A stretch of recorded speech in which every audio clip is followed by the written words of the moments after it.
Still 5 o'clock, so we'll be starting this town hall. Anybody who wants to participate, if you can go ahead and move inside, we have plenty of seats.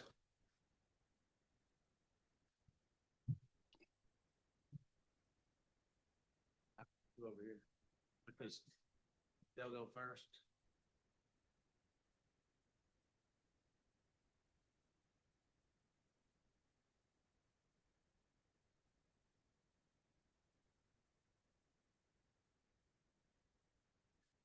Jennifer, are we on? Okay. Welcome, everyone, to what is becoming a very popular exercise that we've created, a town hall in a very much more informal setting than our normal city council meetings. If you'll notice, there's only one council member up here. Kathy and I are here, and that is because if we have more than two council people here, it creates a quorum, and we're subject to all kinds of rules and procedures, and the public would only be limited to 3 minutes to speak, and we can't answer questions. In this setting, you can ask your questions. We have the experts here to give you the answers. We have two different presentations today. The first one, and thank you guys for coming, is the ESD-3 transition briefing. I do believe y'all have a presentation, so I'm going to turn it over to Alan, and we'll work on, if you have questions, and I don't necessarily see people here that are to ask questions, but if you do, if you would come up to the microphone, we can state your name and address and then ask your question. Thank you very much.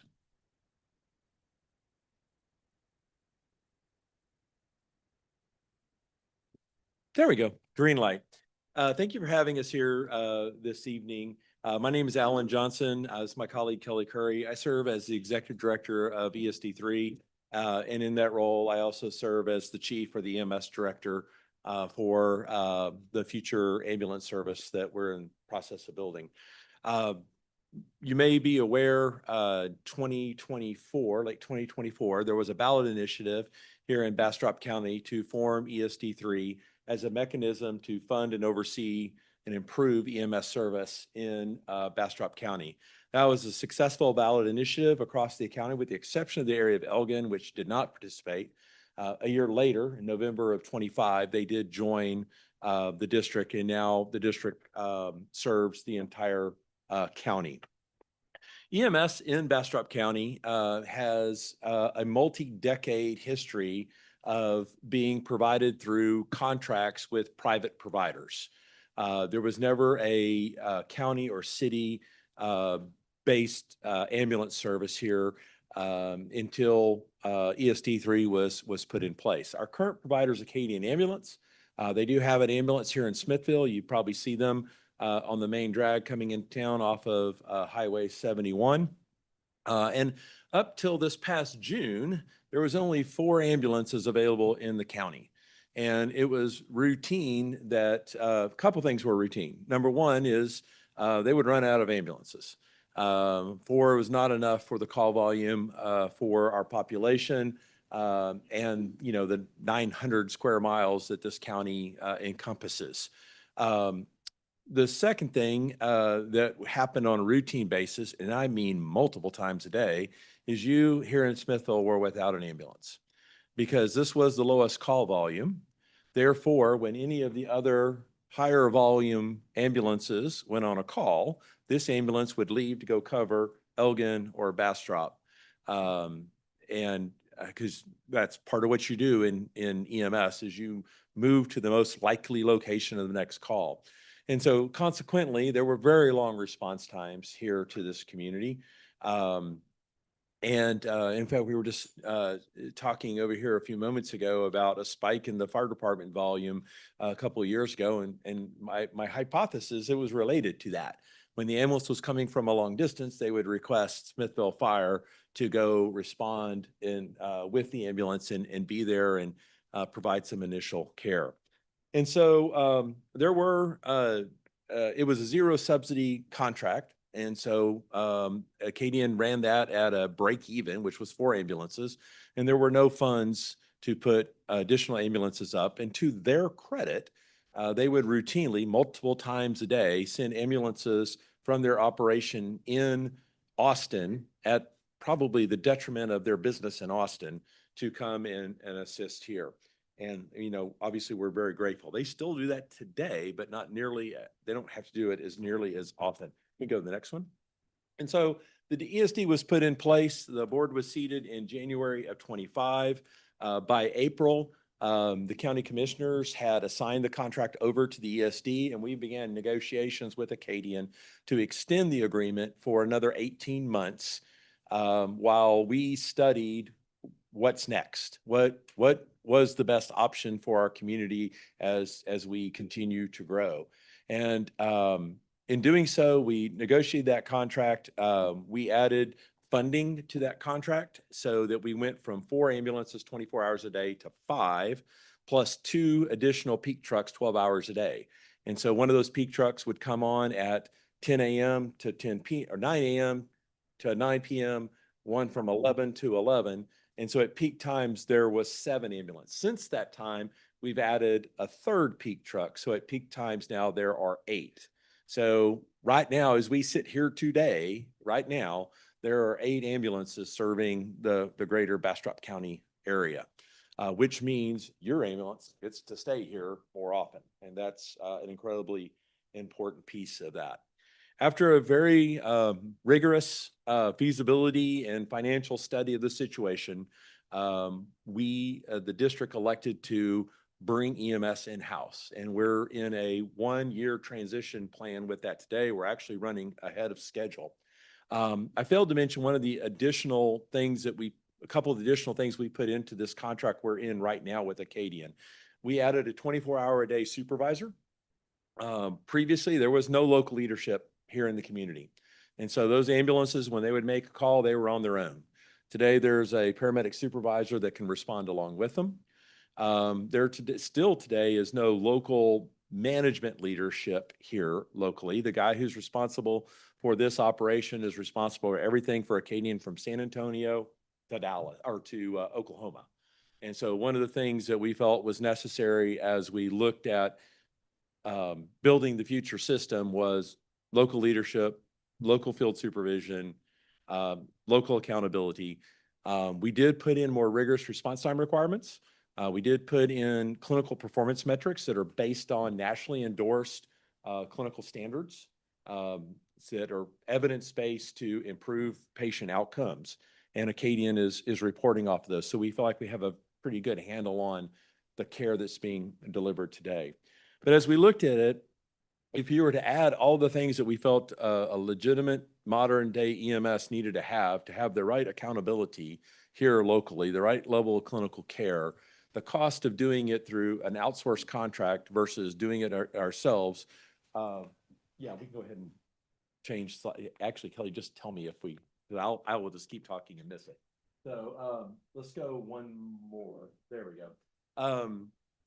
To an apples to apples comparison, if we asked Acadian to do the things that we feel were necessary, the cost was a wash between the two.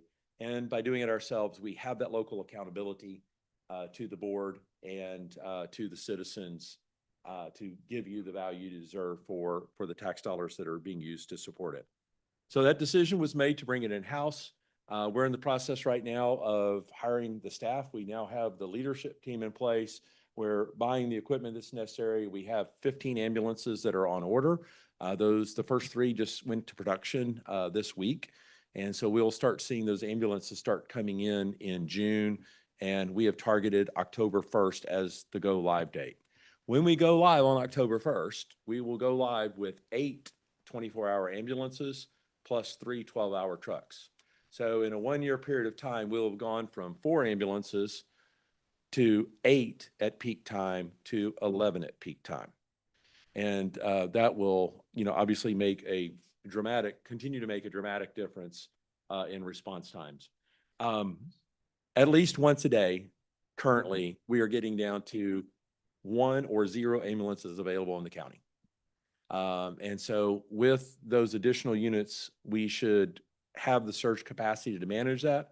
We will also have local leadership based in Bastrop who can go get on a truck if we need to. We will, myself or any of our other people in the office who are certified can go man a truck and put a 12th or a 13th truck up very, very quickly. So to So that's a picture of the deployment that you will see come October 1. And if we go to the next slide, I want to talk specifically about Smithville.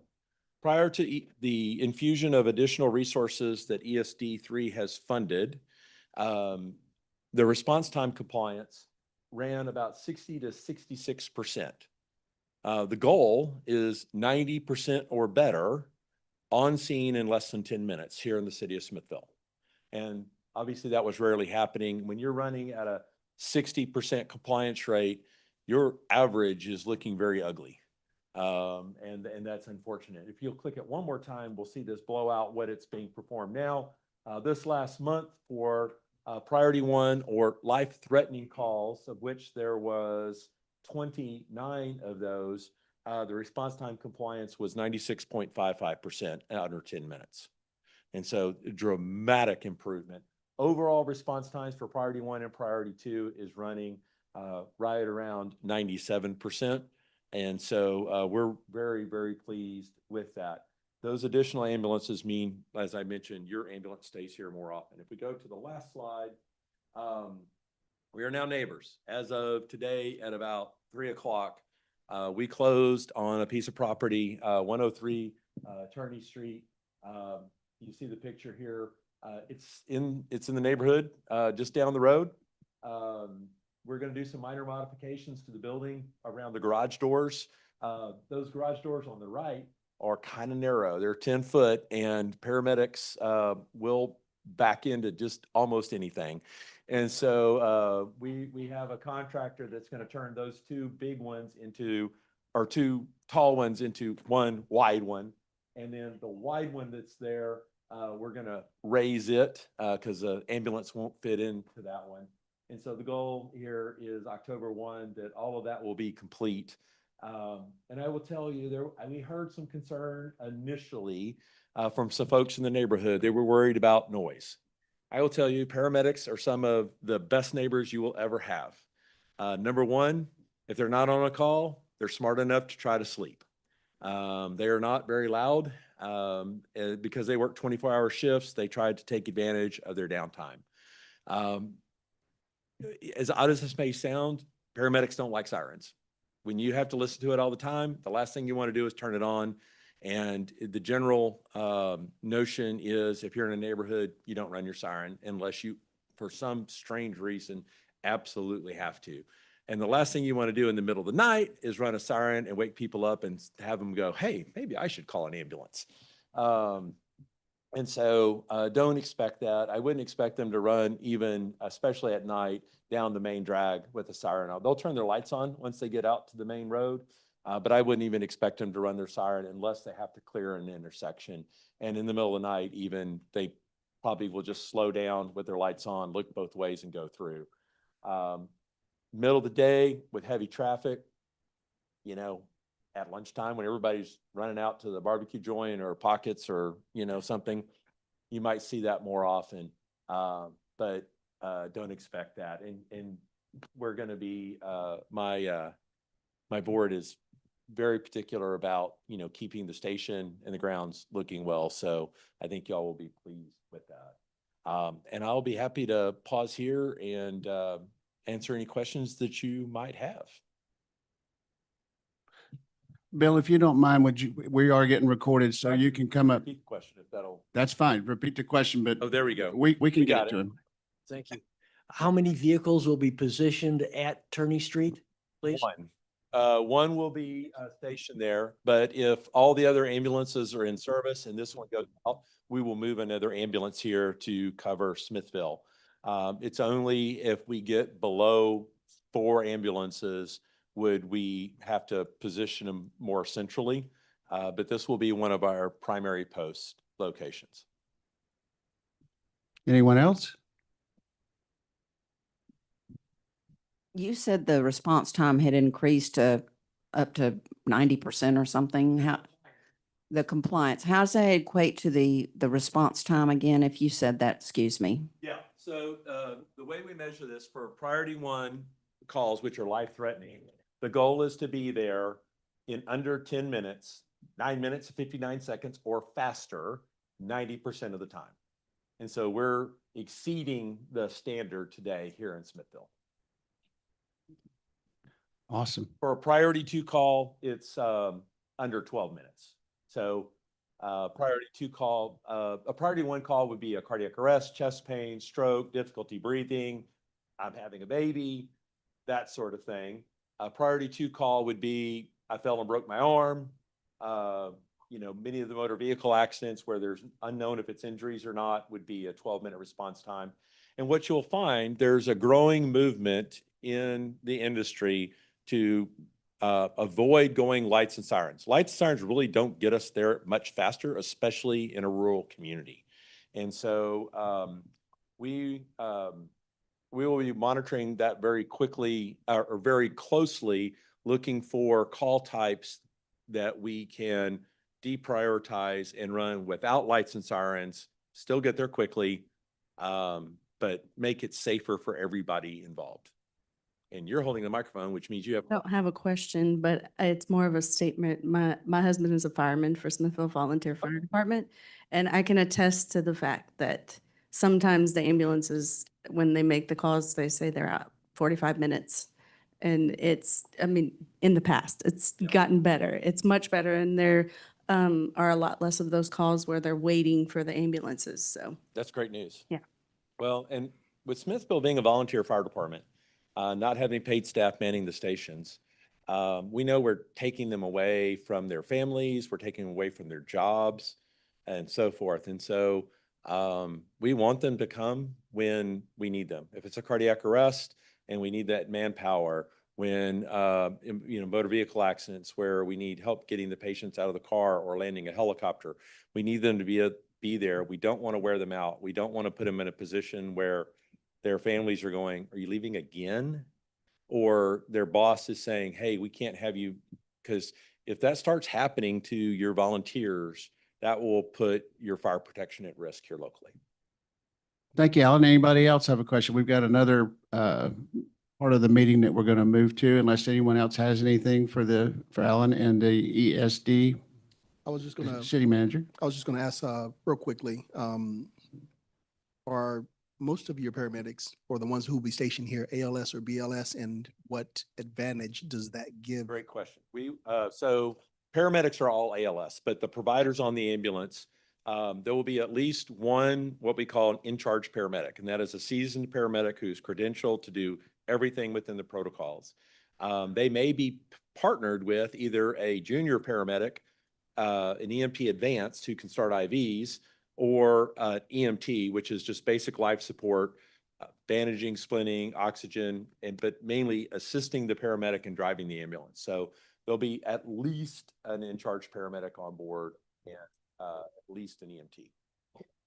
Are y'all still going to, or is someone going to be available to do transport? Like my husband is sick and he's got to go to the nursing home, or he's got to go to the hospital Yes. in Austin. So y'all Yes, see. we anticipate Acadian is planning to stay in the market to do general transport.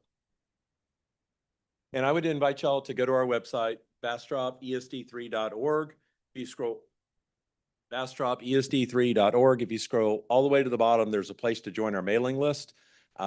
We do send out notices of our agenda, and we send out news as well. And you can follow our progress there. And there's some handouts if anybody wants. Anybody else? Thank you. Thank you. Okay, so next on the agenda, it will be, I think the ESG people, and that is our consultant right now for water and wastewater treatment infrastructure solutions. So Jim, if you can bring your crew up, we can find microphones everywhere. I can't judge who's here yet to see how many questions we might have. Yeah, y'all come up on the dais. Yeah. We had fun. The trash guys came up here last time. Well, Yeah. don't you worry about that. Y'all just sit. Oh, we need more microphones. Yeah. I'll have to pass it. So I've got, Jim, do you want to make an opening statement and introduce yourself and the other people here? And just by show of hands, for those of you in the audience, how many of you plan on asking a question? Anybody in the audience plan on asking a question other than the press? I see two. Okay, great. We're not doing signups. I just want to kind of get a gauge for it. Okay, so I'm going to turn it over to you, Jim. Deal. Well, thank you everybody for the audience tonight. My name is Jim Johnston. I'm with Energy Systems Group, based out of St. Louis, Missouri. At least that, can you hear me? There we go. Everything's in the nuance. To repeat, my name is Jim Johnston. I head up Energy Systems Group for their water and wastewater side throughout the entire Midwest. I have been working with the city of Smithville since about March last year. We were engaged by the city in November of last year to begin essentially an evaluatory period where we were bringing the expansion of the wastewater system and its associated parts, lift stations, force main, and a few other critical portions that the city of Smithville is having an issue with, both from just crumbling infrastructure and also to be able to continue to grow. The scope of that agreement allowed us to be able to get to roughly about 30% design drawings, which is still in flux. We are at, what's the right way to say this? We are at a conceptual phase. We are not down to fully engineered drawings to be able to be reviewed and executed. The other thing is we were also tasked with doing a business case, being able to take a public asset that is critical to be able to allow the city of Smithville to continue to grow and fix all the issues and turn it into a potential revenue generator for the city, taking advantage of a few economic factors and some of the growth that's moving its way from Austin over. I've had multiple dialogues with the public, with the city. We are at a point now where we are ready to move into fully the fully engineered push to be able to start the full design, the full costing, get all the commitments that we need to be able to finally, we were originally planning on doing August, but we will now move that to September, present to the public and council the fully delivered plan that is a firm fixed contract, which means especially for public infrastructure, this is the part that always ends up falling down with the design bid build model where the city would go out and hire an engineer, go back and forth, spend an inordinate amount of time coming up with engineered drawings, then send it out for contractor review and pricing. Once you get to that pricing piece, hopefully the city has written a good contract, and they have picked a contractor that is typically the least price technically acceptable, and everybody's crossing their fingers that essentially they're not going to be change ordered to death. We've seen a lot of projects double and triple in size because things were left out. Because of the contract that we're using, which is called the Sourcewell Cooperative Purchase Agreement, which is a national contract that ESG was awarded 2 years ago because we competed for it on a nationwide basis and the state of Texas has adopted into it. This allows us to do what's called progressive design build. Progressive design build means that everybody's got a seat at the table to be able to talk about how we solve these issues. The city engages us. We essentially at risk to ESG take on that engineering cost to be able to get a conceptual design of what the project would look like, both from an engineering standpoint and financial standpoint, to allow the city leadership and the public to make a very, very informed decision, because now you have a business case instead of just this is what we want. The nice part is after this point, it still becomes even more collaborative. Everybody gets a seat at the table to be able to give their input, figure out different designs, figure out different revenue sources, because the nice part about doing wastewater infrastructure is we're looking at about 3 different revenue streams that the city can realize outside of just being able to bring in 1,543 new homes. This allows the city to be able to realize revenue, which means the city does not have to raise rates or raise taxes on the public.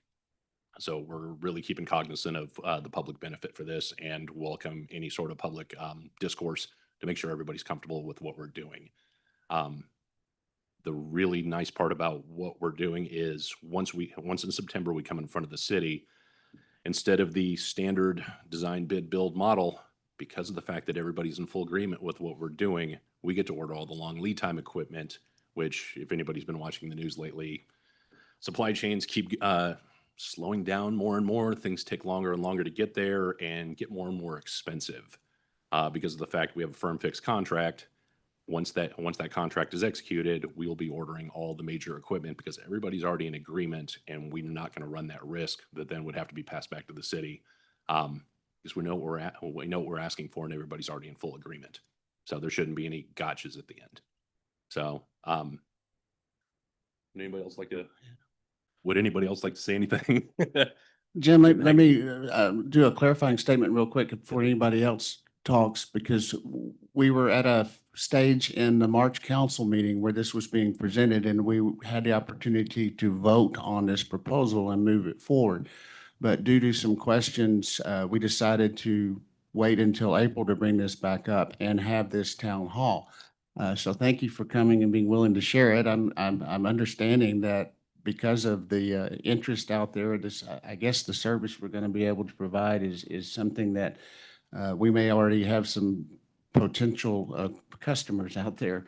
So I know that you'll be updating those potential revenue numbers for us, but I was very interesting article that I think sets the table for what's going on here and the need for what we've got to do to upgrade our infrastructure. And Kristen Merriweather from the Smithville, Texas News is here. And I think she took the time to go out and interview a couple of our city workers who actually experience what's going on a day-to-day basis and what they're seeing more and more of and what they might be afraid is happening. So Kristen, were you going to ask a question or?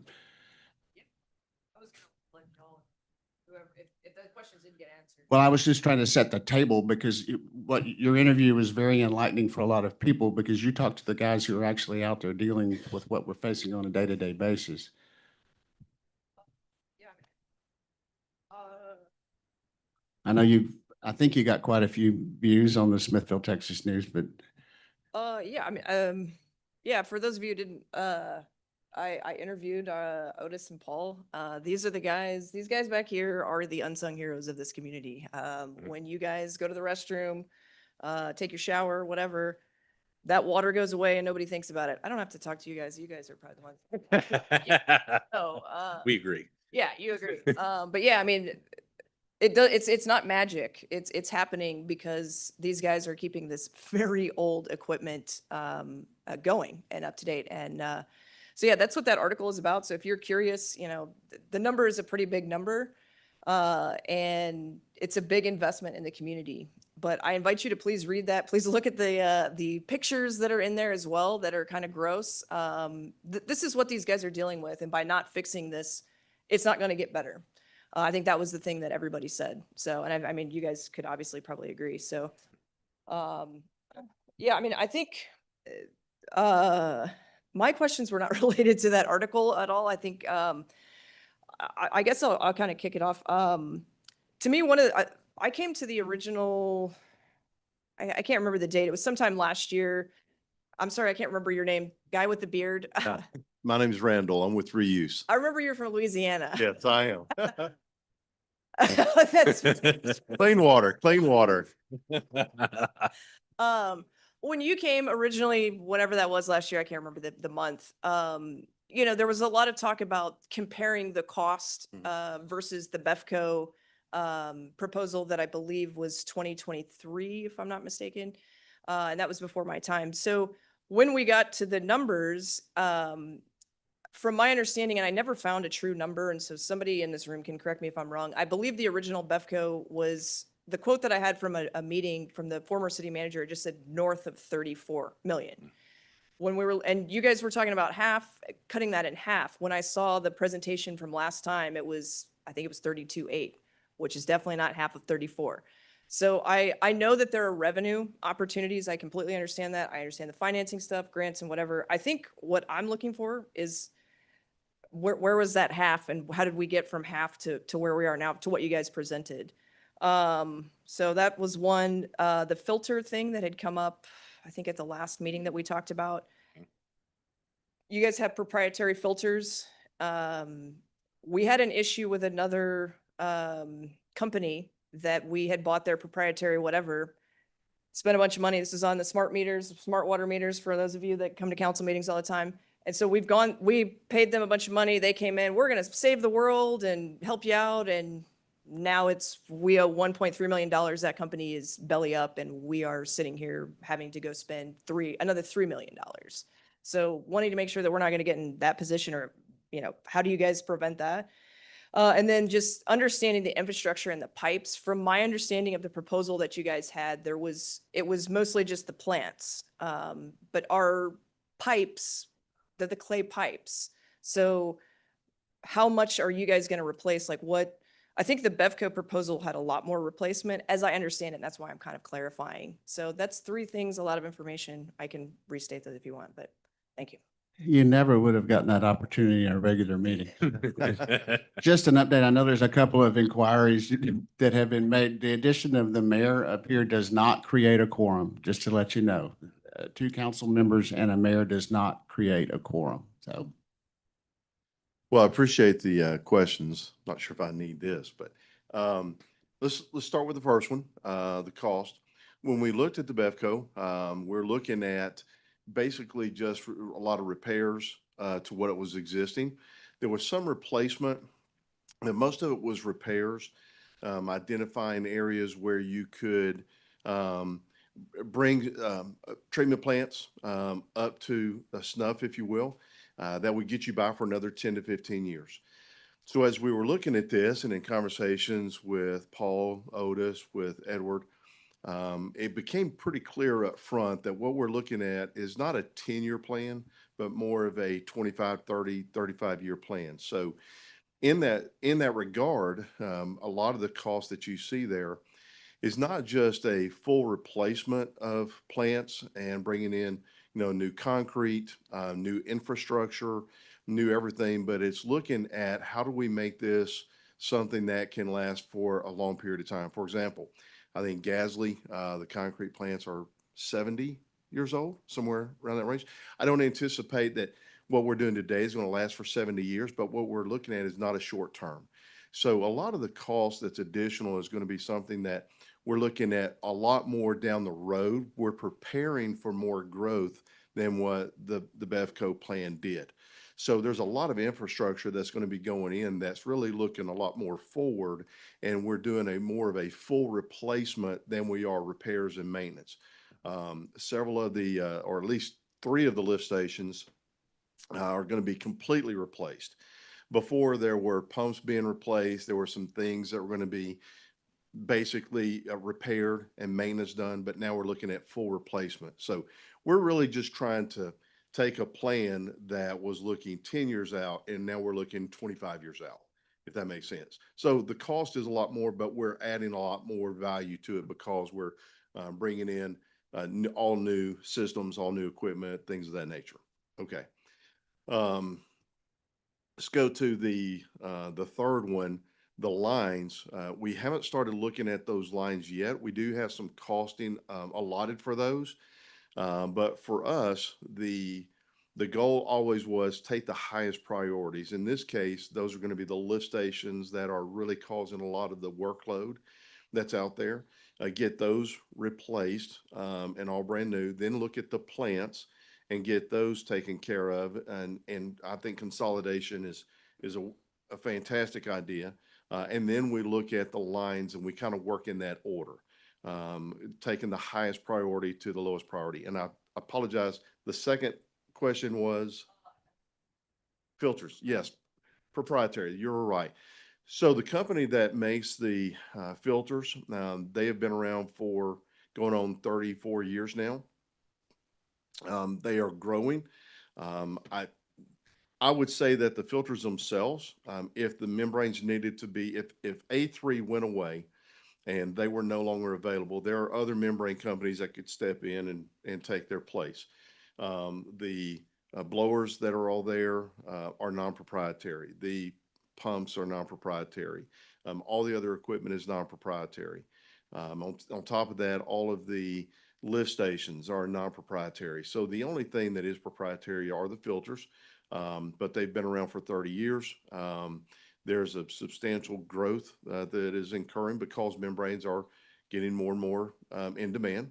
But again, if those needed to be changed out to a different technology, they could be. There's a number of growing companies around that do membrane type of technologies. that work, Christian? Okay, Kelly, you got a question? If you can come on up, do you mind? While she's doing that, I wanted to tell you guys the way my I do not represent any other thoughts from any other council members. These are mine. But when we first met these guys, it was like, this is too good to be true. Something's wrong. And as they continue to modify and enhance, and now that they've really brought some revenue enhancements to the program, I'm glad that this is turning out to be true. So, thanks, Kelly. Would make me get up and my knees. Mr. Johnson, is that right? Johnston, yes, ma'am. Would you talk fast for my old Texas ears. Would you repeat the name of that type of contract? Yes, ma'am. It is So- Source Well. Well, A well, yes. One more. SOURCEWELL. okay. Mhm. Thank you. You're welcome. That was easy. Anybody else? Hey, Danya, come on up. Let us know who you are.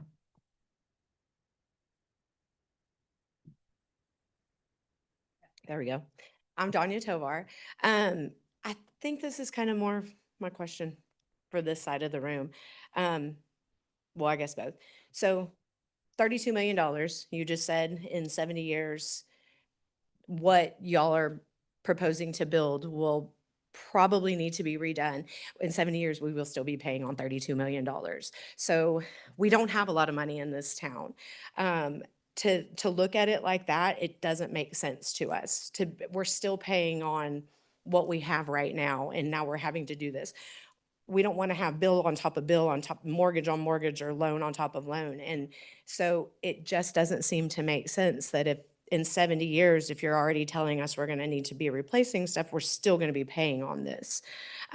With that being said, have we gotten other bids? Is this the only bid that we've gotten for this? Because $32 million is a lot of money.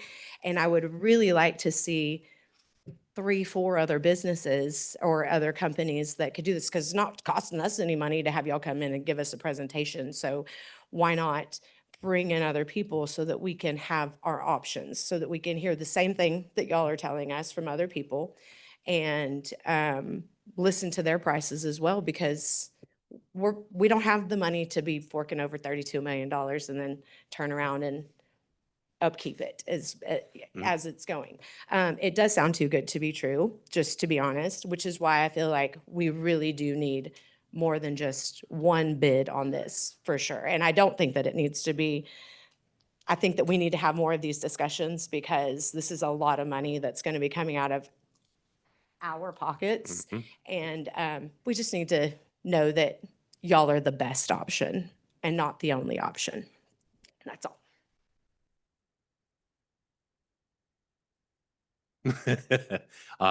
That's a very, very good question. So I'll back up to my previous statement, then I'll explain the opportunity specifically for Smithville. With regard to going out to bid to everyone, public entities need to solicit everyone if they're not using a cooperative purchase agreement. The cooperative purchase agreement allows the public entities and the public to get exactly what they want and have a collaborative discussion in terms of pricing, effectiveness, financial returns, and the solution. If you send it out to 4 different vendors, whether they be engineers, whether they be contractors, solution providers, whatever the case, you need to send it out to everybody, and it will become a dogfight that ends up becoming a massive political risk to the city. What I mean by that is there's 3 different layers that the city needs to deal with, and they need to make sure they have a very, very tight contract. So the Sourcewell contract, once we hit 60% design, 3 different things happen. And there's a reason why I'm explaining this. We have to cost justify everything we do through what's called RS means, which is the federal contracting guidelines, which is about that tall. You want to replace that door, it says $300, and if there's a variance from it, you got to explain why. Our contract switches over to fixed price, which means there's no change orders. We've all agreed to the scope. Everybody knows exactly what's going on. There is no financial or political risk to the city after that. We're not going to come back and say, by the way, we missed this. We need 18 million more dollars. And there is a lot of operations, especially in the water and wastewater industry, that love to come in and go, we won this. We bid it at 12 million. We're going to deliver it at 19. And you can see those over and over and over again. because people know how to play the game, and they typically employ a lot of lawyers in-house to pick apart contracts. Ours, by statute, we're not able to do that. We have to justify all our costs. We have to walk everything through. And then if you were to do the design, bid, build method, you would have to go out, solicit all the engineers, and you get to watch them dogfight back and forth with all the different technologies and build. We see it a lot of times, you're building the Taj Mahal, because that's what engineers think every plant should look like. Not slating engineers, but typically it's they think there's a certain way to do things, and that's their way, and that's the way they've always done it. There's no real flexibility. Once that design set then goes out to the public, they send it out to everybody. So you might get people coming from El Paso, Dallas, anywhere to say, hey, we're slow on work right now. We want to be able to bid this. Let's bid it low because look what they've left out. We know there's going to be something on the geotechnical side. We know there's going to be piping issues. We know they didn't properly specify how the lift stations are being modernized or replaced. We're not messing, they haven't even included any sort of escalation or force majeure issues or anything, because for some reason Texas has started to freeze during the winter times anymore. Still don't understand that. We get rid of all of those risks. Our costing is very, very cost competitive because of the way we're doing things. Like I said, we have to cost justify everything. Why we're having this conversation right now, specifically with Smithville, and we're not going down the road to the other different cities that are honestly in the exact same position that Smithville's in, where all this growth is heading down that 71 corridor, because you get that weird first mover advantage. Smithville is perfectly positioned to take advantage of an opportunity of growth that is coming your way, that you can take advantage of or not. If you were to start right now and do the public bid requirement, or the public bid, send it out to 8 people, 15 people, whatever the case is, by the time a shovel gets put in the ground, you're looking at 2.5 years, because that's how long it takes to be able to start digging things up and get all the probably. So that's the interesting part there. The cost adder, and to Kristen, right? To Kristen's question specifically around that, with Smithville being geographically located where it is, you have a lot of communities around here that are in the exact same position Smithville is in right now. Can't really meet the existing capacity of all the wastewater coming in.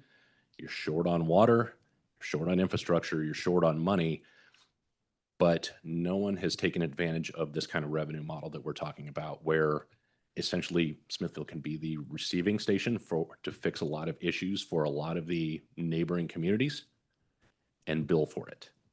Which means that if all of a sudden Bastrop and LaGrange and all the rest of these other cities did the same thing, you destroy your market. And that's a real critical thing, because what happens when a market gets oversaturated? Prices drop and people start moving away from it. This is going to solve issues for a lot of other communities, a lot of other entities that are out there, and allow Smithville to be able to make this a revenue neutral project. I know you're saying 32 million and you're feeling like it's going to be on the backs. That is a legitimate concern. That's why we're here. That's why we're talking about what we're talking about, because you build a park, parks don't make money. Parks cost millions of dollars. You build a new water tower. Water towers cost a lot of money. They get installed, you do the design bid build piece. They don't make money. Wastewater treatment facilities, the way we're talking about, this will make money for the city to be able to pay that off and service that debt, whatever that debt looks like. And there's a couple different ways to look at it. All that money is going to come back to self-fund all the improvements that we're doing. If it were to go out to public bid, you're looking at, here's your technical solution, here's what's going on. We want no part of that, because for some reason, contracting doesn't speak finance and finance doesn't speak construction. We have the ability to do both and collaboratively do it in about half the time that most typical outfits and most typical public entities deal with. We can get this done in 2 years from the time we started. To be able to do something like that, you need to be able to take advantage of that, but we call it the first mover advantage. There's other opportunities, but way away from here. You don't want a market to be saturated. You want to be able to fix it where the opportunity is, and Smithville is far enough down the road that they can take a good advantage of this, at least for the next 10 to 15 years, and put the city in a very, very strong financial position, not only from the money that's in the coffers, which means it offsets your tax dollars and rates, so those don't continually go up like every other city is doing, but you also get to grow. Because the expansion that we're going to do is going to allow you guys to be able to expand out by at least 1,500 to 2,000 new homes. So those developments that need to go out and be able to be a destination for a lot of the surrounding communities, you all have the money, the means, and the ability to be able to grow and service that, while everybody else is going, all right, now how the hell do we do this? Who do we need to talk to? Which engineers do we need to bring on, or bring on the guys that they've always dealt with? We're coming up with a very, very unique solution that makes money for the city. So does that? When does that when make you sense? say revenue neutral, to expound on that, in terms of for instance, as we move into this year's budget process, Mhm. when the first year impact in a revenue neutral program like this means that what? We don't have to raise property taxes? That's, We don't have to go borrow money? Mhm. So can you expound on that? Because that's a real important point to the people in the room. yeah, I'm going to make this a really. Oh, sure. Yeah. Yeah, hang on, let him answer this one and then. Okay. Come on up then. Yeah. Yeah, come on up then. No. That's okay. Yes, That's a good we're being question. streamed. It is online. We need people at the microphone. What is the time frame on becoming revenue neutral? Okay, so that's a very, very good question. Let me baseline this, and then I'll explain the revenue neutral piece, because there's a couple of things that are in flux that are going to make it even more attractive. A revenue neutral piece, a asset. I'm gonna really probably butcher this. You buy a brand new car, you lost all that money unless you decide to start doing Uber or Lyft or something else where your car actually starts making money for you. But you have to have a base. You have to have people that can be driven around. This is exactly what we're talking about here, where you're providing a service that you can bill for that offsets the cost that you've had to spend. Revenue neutral numbers, this preliminarily and from a conservative standpoint, and this is why the next step is going to be so crucial, and why this kind of public discourse is going to be really important, because we want you to make sure you guys are all updated on what do the financial projections look like? What is the timing? What does the debt instrument look like? How are we going to get this done? We're looking conservatively between 8 and 10 years where this thing is paid off. So essentially, you're not only getting new plant, expansion of plant, removal of a lot of the albatrosses around the public utility guys' necks, where they can now not have to scramble and go, oh God, I hope this thing doesn't fail this weekend because we had a bunch of rain. They'll be able to look on an iPad and see the exact status of every one of their lift stations, the plant, how it's operating, what the influent looks like, what the effluent looks like, how much money they're making. And every quarter, the council's going to get an update on how much that plant is made once it's been commissioned. So that's the reason why we're doing this. It's a What is this service we're selling? you're essentially doing what's called sludge as a service. So you're being a sludge receiving station at one of the sites to be able to bring that in, process it, and bill for that. So we'll process sludge, Mhm. excess sludge from communities that don't have the capacity that we now have, which makes our service so attractive. Yep. And the opportunity to exponentially expand revenue beyond revenue neutral. Exactly. Some of the other things that we have not even figured into the model, because we wanted to get to the starting point, which is where we are right now, to say, this is what this is going to look like. Conceptually, from a financial standpoint, this is where we are. The next part is where we get down to the brass tacks and say, this is exactly how much it's going to cost. This is what we're doing. This is how we're doing it. The parts that we haven't included, and I believe it was one of your questions last time, what are you doing with all the effluent wastewater, all the potable water that you can reutilize and sell? That's going to be part of it. What makes the most sense? Because that's a revenue stream that we haven't even included in our model. And that's really, really important, because last time I saw Texas is fairly short of water. There are communities around here and commercial entities that are looking for a water source that is reasonable, affordable, and economical, and proximate, that they don't have to drive all the way up to Austin to pick up. This is why Smithville, being where it is, with the growth that's coming from Bastrop down this way and from Austin down this way, you're in a very distinct position to be able to grow and fix one critical, essentially, bone of the city to offset a huge amount of problems and allow you all to be able to grow. Because right now, I believe you have 182 what are called living unit equivalents, which means you can build 182 new houses and then you got to stop. And that also means no new businesses, no new houses after that, no new multifamily developments. You can't service that. And that's a real important piece. And that's why we're doing this, not only for transparency, but also just to fix an issue and get you all to be able to take advantage of the position you're uniquely put in.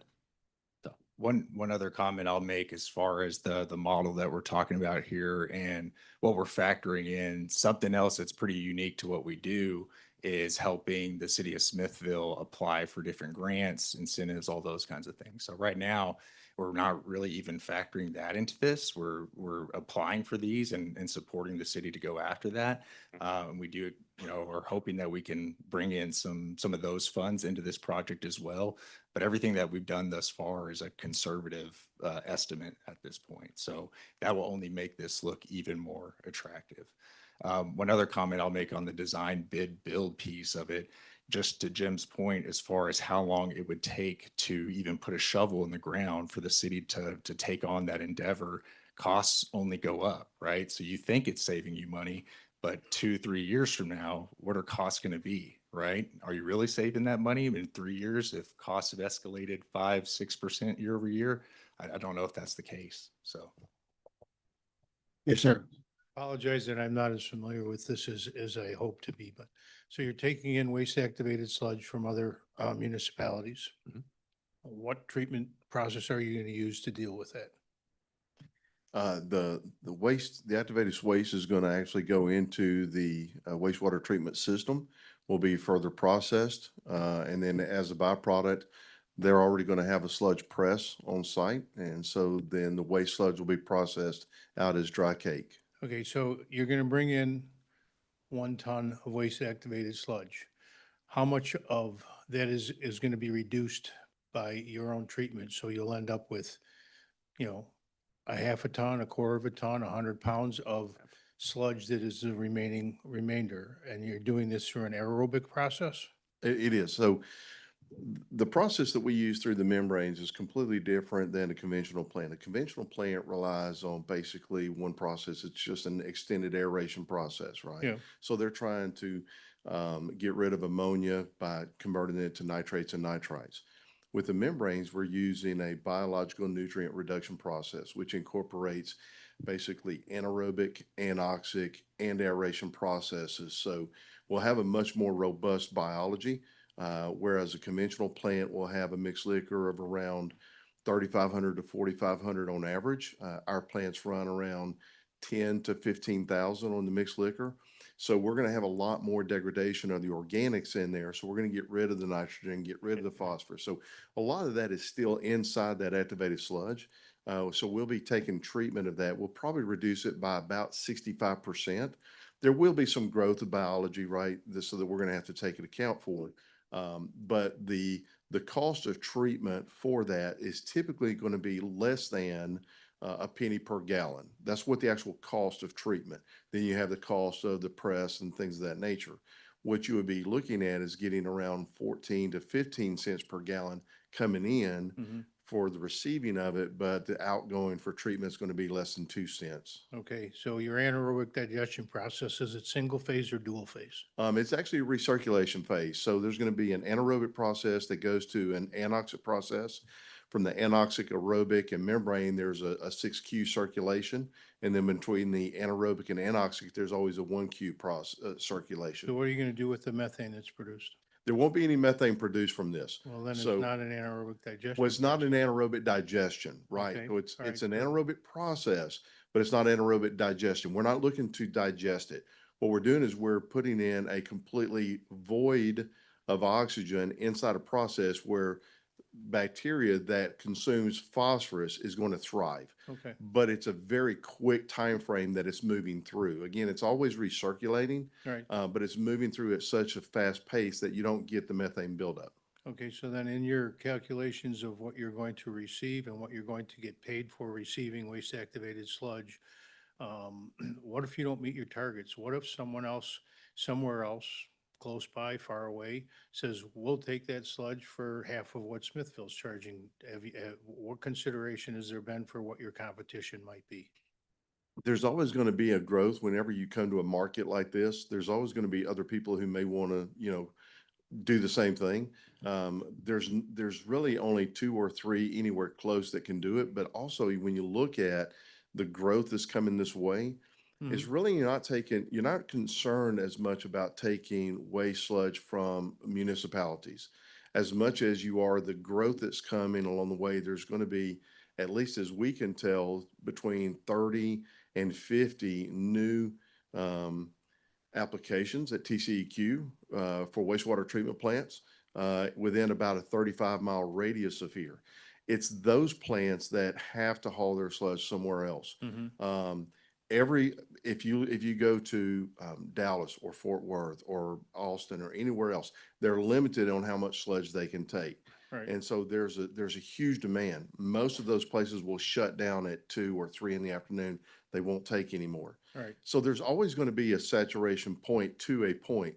And I think this is to Jim's, this is exactly what ESG's looked at and said, we're not even going to look at what the maximum saturation might be. We're not going to look at, the entire potential. We're looking at a small fraction of the Right. potential, and we're basing it off of a small fraction of Right, that so potential. you're basing your estimates on a percentage of the 100%. So Yes, sir. if you're at 20% of the 100% and someone comes in and takes 50% of that 100% away, your 20% will still survive. Yes, sir. And Right, we've yes. also, from a financial standpoint, we've also low costed the model in terms of how much we're billing per gallon. Okay, and The then market supports a higher amount. for the sludge that you then press and have left over, what do you guys do with that? It's going to be a dry cake, so it'll be about 21 to 23% dry cake, and that just goes to the landfill. It goes to a landfill? Yes, sir. And what about the contaminants, unintended, but absolutely always there? Heavy metals or other toxins? The wastewater treatment process removes those, or do they pass through into the effluent? So the only thing that passes through with the effluent are things that are dissolved in the water. So there could be dissolved nitrogen in the water, dissolved phosphorus in the water. You will have some pharmaceuticals that are a small molecular chain that can pass through. But Birth control pills or? right. Yeah, no, I mean, it is true. There's, In Lake Michigan, there are Mhm. detectable levels of a lot of things that people don't even realize because we just keep putting stuff out there. Mhm. There's no intention of polluting things, but I go to the bathroom, whatever I put in myself passes through me and it goes on down the pipe. So I understand that. I'm Right. interested to know that, you're doing the best you can in terms of dealing with those things. So the membrane itself has a 38 1,000ths of a micron pore size, right? So human hair is about 100 microns on average. Bacteria, viruses, they're all going to be in that 0.12 to 0.2 microns, right? Whereas with this, we're looking at 0.038. Right. Now, to that point, if there's something molecular in size that is smaller than a 0.038, it can make it through. Yeah, it'll If it's pass. larger than that, it won't make it through, and it'll go out with the waste sludge. So your heavy metals and your other things, they'll go out with the sludge. Now, there's no treatment out there right now that cost effectively Yeah. can do all of that, right? And I'm not trying to paint this as a panacea so that it's Oh. the end all. What we can say is we do have an absolute pore size that if it doesn't go through 0.038, it won't make it out with the effluent. Right, so, I mean, it's the hot topic right now. What about microplastics? Are they going to be filtered by the 0.038 or is it? Most all your microplastics will not make it through. I haven't seen any yet. I think the 3 things that we see today that, will make it through, is going to be some of your pharmaceuticals, will make it through. Some of your small chain PFAS will make it through. And outside of that, it's going to be other things that are dissolved in water.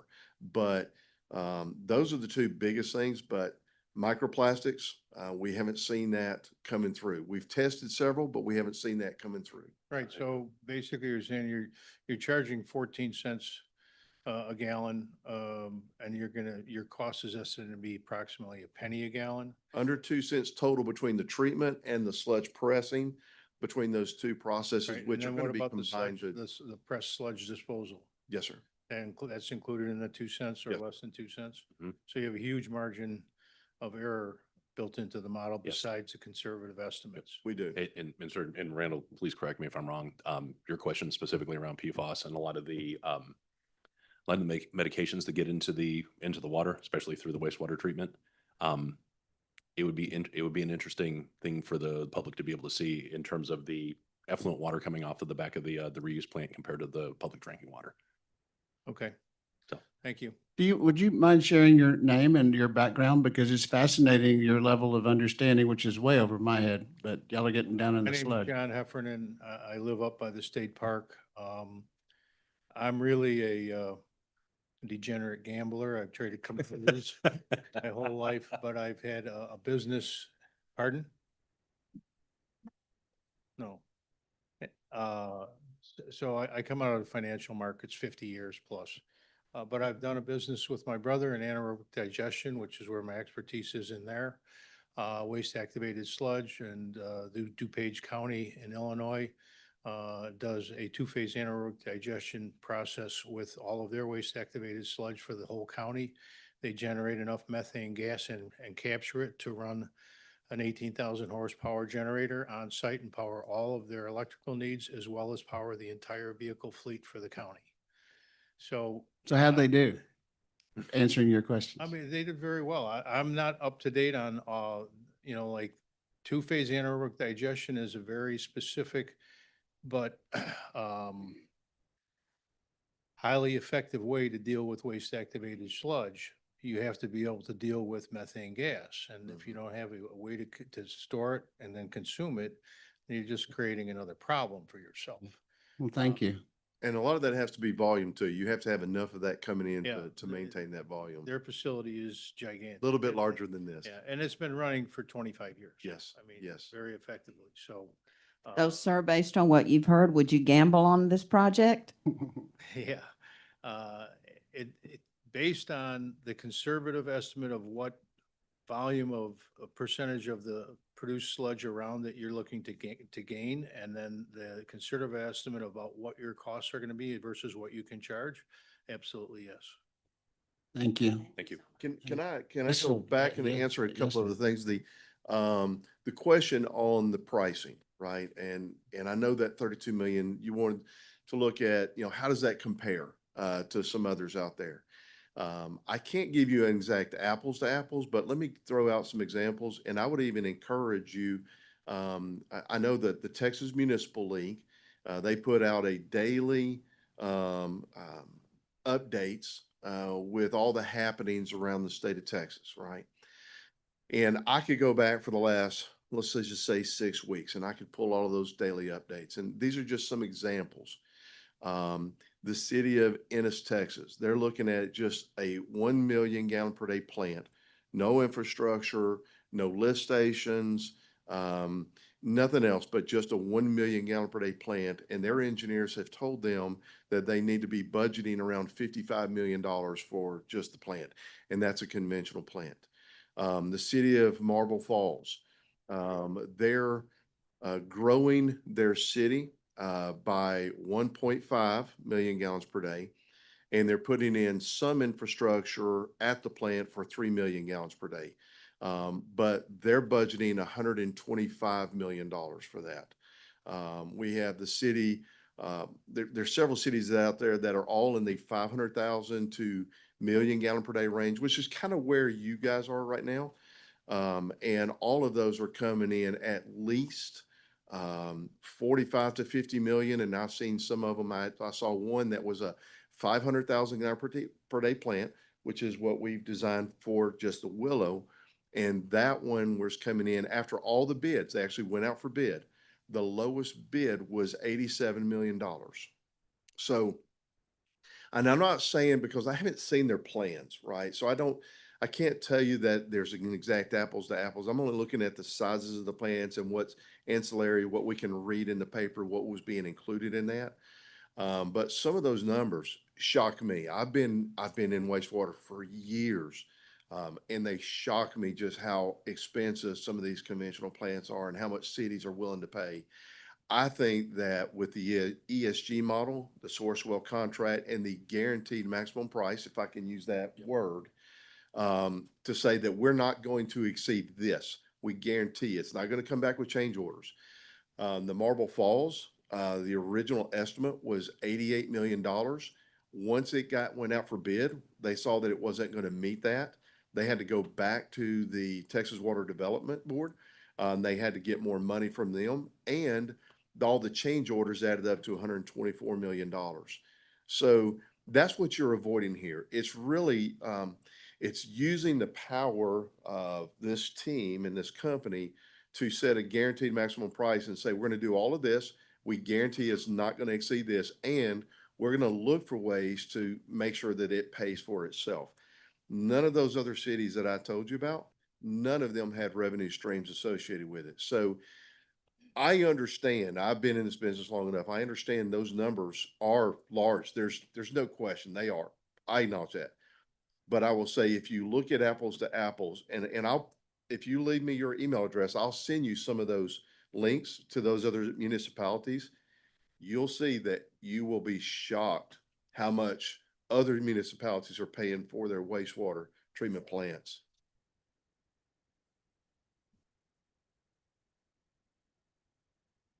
If we're going to compare, Sure. Marble Falls to Smithville is like comparing apples to asparagus. I Their budget agree. is completely different. They have a hot tax that takes care of them way better than we do. They live off of. So comparing their money to what we have is just, it's no comparison. They have a way much more money than Smithville does. So I understand what you're saying, just not, they have way more money. They get a lot more than we do because they've got, what's the big Horseshoe Bay? We don't have a Horseshoe Bay. Right. We got hidden shores. So, And I wasn't so trying we to don't, compare no, that, I know. but- I'm just saying, like, to hear that, if they heard $80,000, it may not hurt them like it hurts us to hear 32 or $80 million. For Right. us, it's like, we don't have that. We don't have the backing like they do. Right. So just throwing that out there. Well, and I am sure that, that the contractors who are bidding on that know that. I mean, I'm just putting it out there. Not throwing accusations, but, contractors know, hey, it's a big city. They've got a lot of money. That's why the bids came in a lot higher by 50% than what, their engineers said it would. So A year ago, when we were talking about this, we were worried that we were going to have to literally go find $30 million. I mean, 30, like, we're going to do bonds, we're going to do tax notes, what are we going to do? And so we've really, really brought down the exposure with the solutions that you guys have brought, and the price guarantees and the revenue opportunities that are out there. I mean, this has just been game changing, the proposal that you brought to us. And I greatly appreciate you taking the time and for the citizens who came and asked great questions. Thank you. I hope you appreciate this format, because it's not like going to a council meeting. I mean, we're letting you talk. We haven't shut anybody down here. So I just want to respect the time. We're getting towards 6:15. So I'll let you close here in a second. Come on up, Haley, please. Before you close, Haley's got one too. I was just going to ask. Well, they're all coming back. We'll let him go first. I have a question about proof of concept. How many of these have you built? How well have they performed? And based on your estimate, I thought you stated that you expected this to be paid off in 8 years. What kind of performances do you have backing that up? So I'll answer the first part of that question. I'll let you answer the second part of that question. We've probably built somewhere between 40 and 45 of these type of plants since 2015. And in the US, there's the same plant has been in Europe since 1992. And so they predate us a long time. There's around the world about 800 to 1,000 of these plants. And in Texas right now, we're going to be starting construction on 5 more just in the next 2 months. So we anticipate by the end of next year, just in Texas alone, we'll have somewhere around 20 to 25 plants. Haley, did you want to come up? I'm sorry, Jim. I know you got the second part. no, I'm just trying to keep you're it good. flowing. Let's keep it flowing. Well, you could probably really quickly talk about this, but can you, for the group, for the community, kind of walk through your timeline of when you started working with the city, how long you've been working with us, and things along that line? Yes, sir. The preliminary engagement that we had with the city of Smithville and the previous city manager was, I believe, March of last year. We entered into our initial development agreement in November of last year, and the formal presentation of those results was last month. So it's been, I've been, yeah, a little over a year. So, never mind. You were answering part two of the other question, I think. So you asked about the guarantee. One of the pieces that we're going to be doing, and this is the nice part about having the collaborative piece, because as we really drill in on the final design, one of the other pieces is there's going to be a commercial effort. That's going to be a joint effort between ESG and the city to bring in essentially sludge receiving contracts to be able to hedge against that risk of any sort of potential market loss. Long-term contracts where they're buying it, they're supplying the sludge at a predetermined rate, because it'll be a guaranteed revenue source, and we only expect those to get bigger. That's something that's kind of currently being worked on.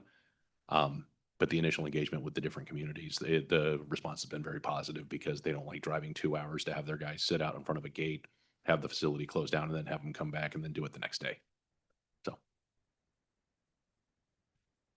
I was gonna say, yeah, because the comment about the still paying on the. Yeah, in 70 so, years. so I'm Bert Carson with Sustainability Partners. So my product is what everybody, even in this room, wants, and that's money.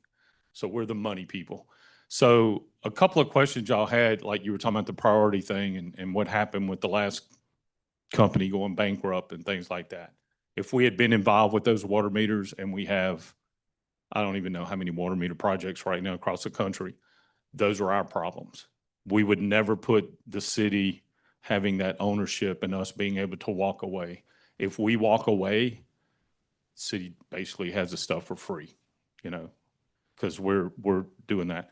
But let me just give you a real quick thing of what we do. So we have the money to where we, in this case with this plant, we go buy the materials, we put the money to install it, but we also maintain, repair, replace whatever breaks. So if something breaks with us, your billing immediately stops. That doesn't happen with other traditional financing. And we put all that in a model, and we come up with what we call a monthly usage fee. The other thing is, we don't start charging that monthly usage fee until this project is completed. So, you spend 2.5 years to, try to get this project going. The cost is going to continue going up. If you go get a bond, you're starting to pay on something that maybe you hadn't even put a shovel in the ground. That's not the case with us. Also, we don't do any kind of UCC filings. We're not going to put you in default. And with this monthly usage fee, we look at the life of the project. And so it is a little flexible, so it keeps it from being dead on the books. But basically, that monthly usage fee is going to stay the same. If this plan has a useful life of 25 or 30 years, that monthly usage fee is going to stay the same for that 25 or 30 years. So as these revenues go up, we don't do revenue share. As they go up, that's more money in the pockets of the city. So that's another guarantee. That's another way that they know they're going to continue making that money. And I think, again, it's very preliminary, but, what we've seen so far, I've been working with Jim, is that the revenue that this should generate, and like you said, doesn't even have all the streams in it, is going to be less than the monthly usage fee. So therefore, you're in the black, you're making money in month number 1 because you haven't paid until 30 days after it's already going, you're collecting money, and you never have to worry about, where am I going to come up with 30 million? Where am I going to come up with the payment on 30 million? That payment's already coming in for you. Yes, sir. Yes, could you restate the name of the company? Sustainability Partners. Okay, and is it a privately held or publicly traded company? Private. Okay, and its headquarters is in? Chandler, Arizona. Okay. With offices in New York, Tucson, and Baton Rouge. Okay. I'm from the Baton Rouge office. Thank you. I had a question on the LUEs. It's me. The LUEs, we have currently only like 180 available now. This upgrade will get us about 1,800. So Supp- at the low side, 1543, So- high side, a little over 2,000. Yes. Okay, does taking on the sludge take away from our LUEs? No. No, okay. Not at all. It's a capacity-based calculation. Go, Good Jennifer. question. Great Question question. for sustainability partners. You had mentioned just a second ago that you operate the facility with your model. We don't operate. Sorry. Could you restate that? Yeah, so we would basically, own the equipment, and so we're going to maintain it and that kind of thing. So again, as you said, whatever it was in the last thing y'all did, it went out of business and all that. Well, guess what? That's our problem. So, it's up to us to go solve that solution. You also notice that Jim talked about, doing the robust stuff. That's what we do. We do robust engineering, and whatever that other contract was you were talking about, maybe it was you back there. It sounded like that was a lot of Band-Aids that was being done for 34. The BEVCO study. Yeah. That sounds like a lot of Band-Aids.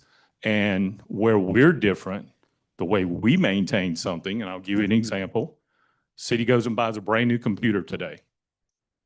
A year from now, the hard drive goes out. What's the city going to do? What you going to do, Mayor? You going to buy a new computer, or you going to buy a new hard drive? Going to buy a new hard drive. 3 months later, the motherboard goes out. Take it back to, right. By the time she replaces all those parts, she could have bought 2 brand new computers. See, when the hard drive goes out, we go buy a new computer. We don't do Band-Aids. And so we're going to kind of do this to give you an example. What's happening in this country with D-minus infrastructure is, and this is everybody, because we see this every day. Infrastructure is doing this because of Band-Aids, and they're refinancing bonds and whatever on average every 10 years, their debt's doing this.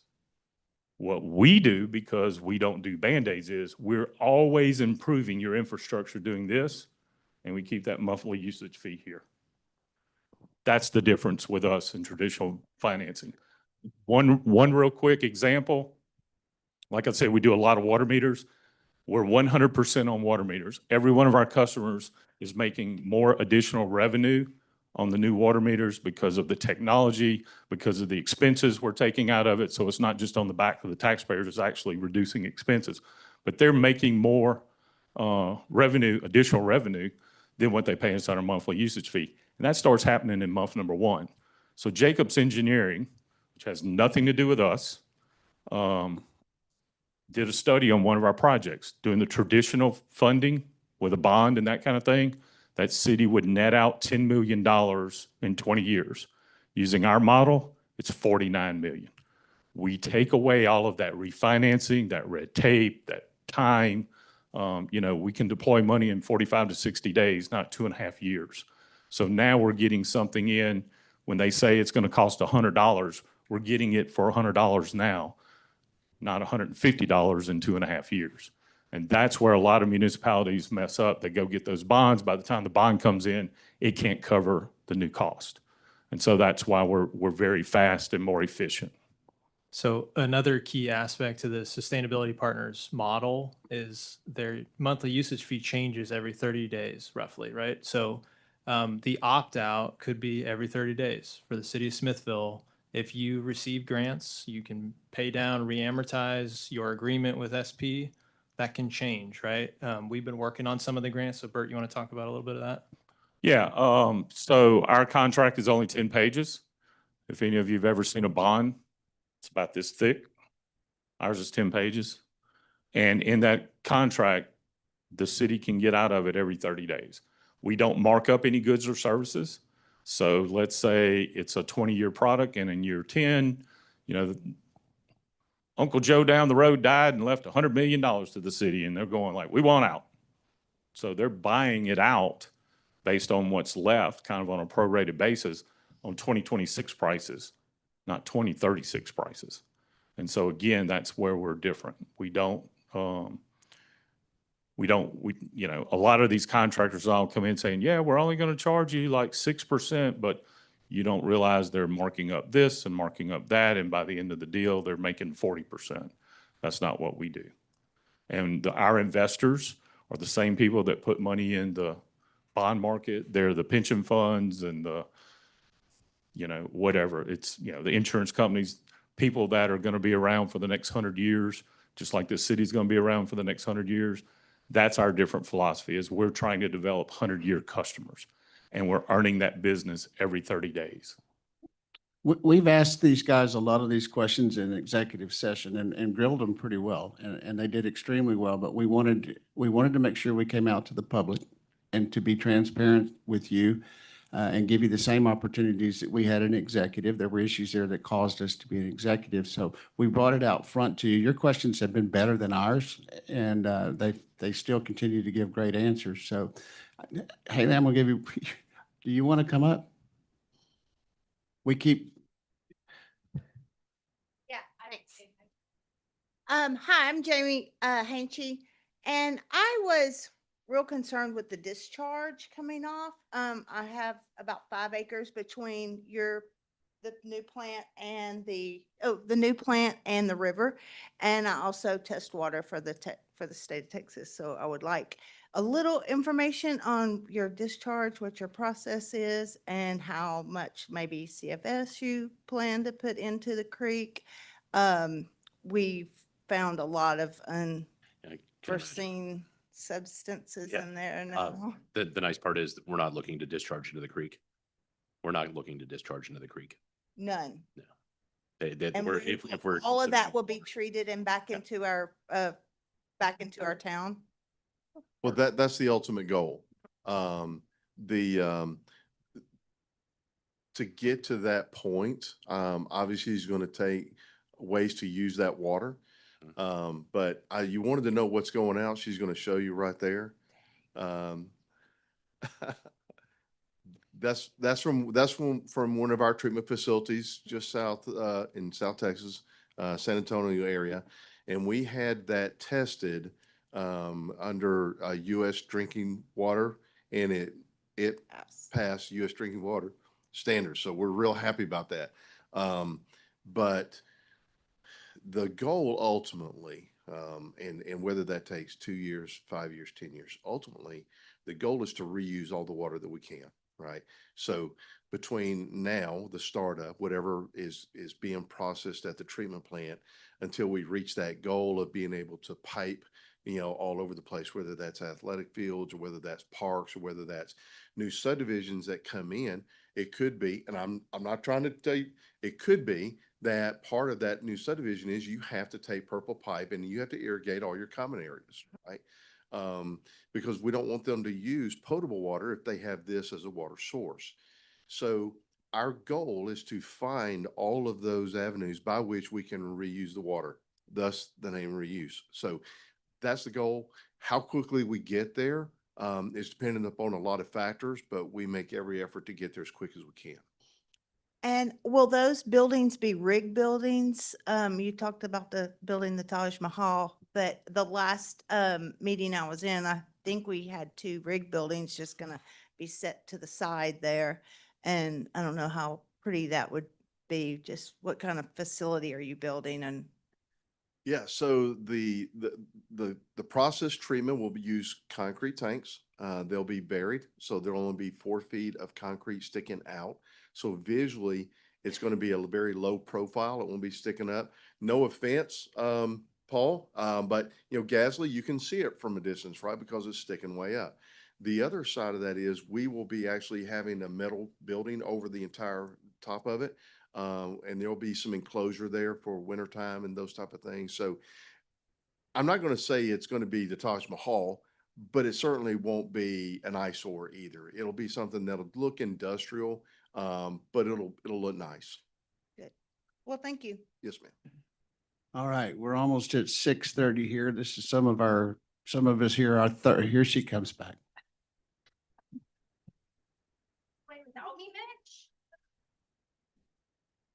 I've been trying to get you up here for about 20 minutes. Had to get some nicotine in my system before. Okay. So you mentioned we weren't going to discharge. If people don't buy the water, where does the water go? W- You discharge it to yeah, the we're- creek, we're- right? For now, Okay. the intent would be to not have any discharge, to be able to reutilize that water. The intent, but that's not guaranteed. So to answer her question, if we can't sell the water, then yes, it would have to be discharged into the creek. Yes. Okay, so, and then Randall, you mentioned that you guys would seek out people to buy the water. And for reference, you've told them that we've spoke. So I have spoke to Randall outside of this city on a personal basis. And he had some really great ideas on who would buy the water, but who is going to find that?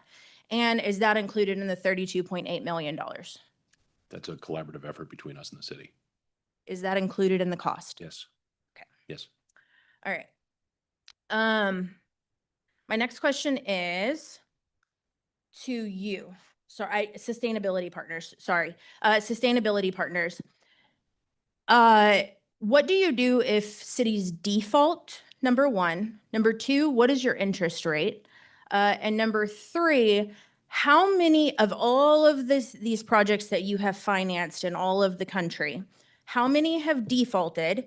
And if they do, and they just stop paying you, then you own the plant, and then you get to come in and do a rate case and you get to increase the rates, correct?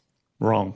Wrong. So then what happens? So we don't have any UCC filings. We don't put you in default. Out of the 500 plus projects that we have, we just recently had the first one that decided they didn't want to pay us anymore. And it's because you had a new council coming in. They don't understand it. So we're going in and educating them. We had one similar to that for a very short time. And once we told them what we did and all that, they was like, oh, okay. No one could explain it to us. So we had to go explain. We have to do education. That's fine. But I'll give you, so we do actually mitigate risk in the sense of a black swan event. Black swan event just happened not too long ago called COVID. We had 6 to 8 cities that had done water meters. They called us up and they said, look, we have no revenue coming in because people don't have money. And the governor's told us we can't cut their water off. So what do? We can't pay that monthly usage fee. And we told them, that's fine, we'll suspend your payments. So we suspended their payments. Some of them were for 3 months, some of them for 6 months. They all came back. Every one of them asked the exact same thing when they got back. How much more do I need to pay on my monthly usage fee to catch up? And we said nothing. And they said, oh, so like when we have hurricanes and we have issues paying our house note or whatever, you're going to put it on the back end. We're like, no, we're every 30 days. There is no back end. Again, going back to what I said earlier, we're trying to develop 100-year relationships, 100-year customers. This city's going to be around for 100 years. That pension fund's going to be around for 100 years. These pension funds don't have an interest rate. They have a yield. The only way they get that yield is if the city stays in for the useful life of that project. And what they look at is, let me give you the scenario of Allstate Insurance and State Farm Insurance. They both put money in the bond market. Allstate gets a $10 million bond from Smithville. Smithville didn't take care of their maintenance, whatever their widget is, it's breaking. They've got to refinance 10 years from now. Allstate gets paid off. They go into the bond market to refinance. Now State Farm's picked up that bond. And Allstate's sitting over there, man, those are great customers. We hated to lose them. What we're doing is we're matching up Smithville, and this is not an exact thing, I'm just using this for example, but we're matching up Smithville with Allstate, who's going to be there for them for the next 100 years. And so you don't have to worry about refinancing because we're maintaining, we're keeping everything up. There's never, I'm not going to say nothing's ever going to break, but we're going to do as much preventative stuff as we can to keep it from breaking, and we don't do run to fail. And again, there's a selfish reason for that because if it breaks, we're not billing anymore, and we're going to fix it as fast as possible to get the billing going again. So with that, 5 years from now, Smithville has another project they want to do. Guess who's sitting there right there, ready to give them money? Allstate. So they've now gotten that money in a position to where they're not having to go find somewhere to put it every 10 years, which is what they're having to do now. And so for that, they're taking, single digit yields. So again, it's not, because of the way our structure is, it's not a debt, so there's not an interest rate. But that's how that is. And so again, if there's a default that goes on, then we're coming in saying, what's the problem? Like, how can we help? Do we need to, try to take over another piece of your infrastructure to lower your cost? I mean, I can give you, another example that just came up a week ago. A city is spending $30,000 to $60,000 a month vacuuming up, I guess, sludge or whatever, and they're looking at buying an $800,000 truck to do it themselves. We can go in and do a monthly usage fee for less than $10,000 a month. So just by doing that, we take that debt of $30,000 to $60,000 off their books. And now they're saving $20,000 to $50,000 a month that they can put into other items. So we're not coming in, we're not taking stuff, we're not going to go dig up the sewer wastewater plant. We're not going to take it over. We don't operate it. That would be a conflict of interest for us. We are here to be their silent partner and to be here for the next 10 years. What is the yield? Like, what's the percentage? It varies from city to city. We don't have any cookie cutter things. We like to look at what's the best, again, it's based on the city's financials. It's based on their ratings, those kind of things. But it's also looking at how can we make it work for them? And the thing is, so with us, our revenue, the monthly usage fee, I mean, it can be based on different things. So let's say in the case of water meters, do you want to pay per water meter per month? Do you want to pay per 1,000 gallons? Do you want to pay per whatever percentage on your water revenue that comes in? Every one of our projects we make it unique for that city. And we put the city, the investor, and SP in what we call a SPV, a special purpose vehicle, to where they're completely shielded from any other projects, any other issues. So there's no downfall of somebody else coming in and doing some kind of default and it affects them. How does the city plan to get that monthly fee? Are we putting it on wastewater bills? Are we putting it on taxes, which I don't think we can do? So where does that, if we have to pay, so let's say the fee is, or the yield, the payment, the monthly payment is $700,000. How are we getting that money? Jeremy, you want that one? And correct me if I'm wrong, the way that we come up with that money is it's a percentage of revenue. So whatever portion that we make from the water, wastewater, whatever the case, we return a portion of that as a fee. Is that incorrect or correct? Yeah, Oh. Yeah. Yeah. No, that's what Jim was talking about earlier, the revenue stream that's going to come in from this. And everything that we're looking at, the revenue stream coming in, even initially, and we see it growing, but even initially, the revenue stream coming in is going to be more than what our monthly usage fee would be. My struggle here is it's a theoretical revenue stream. And that is very contingent upon, it's not? No, because again, like Jim said, he's going to go into long-term contracts with people, and that will be one of the requirements of us, because we're a public benefits company. We're not going to bring a project in that we don't think the city can pay for. And so we're never going to put them in that kind of bind. We can't put them in that kind of bind because of what public benefits company. And so if he can't get these long-term contracts, then we can't fund it. So if we're funding it, it's going to be based on some guaranteed long-term contracts.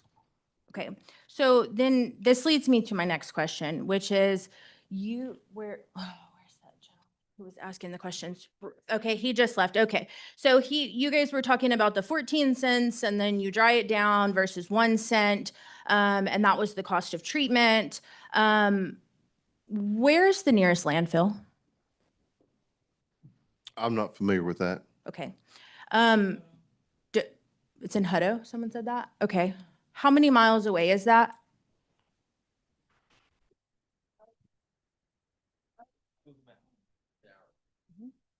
Hutto's 42 miles from here.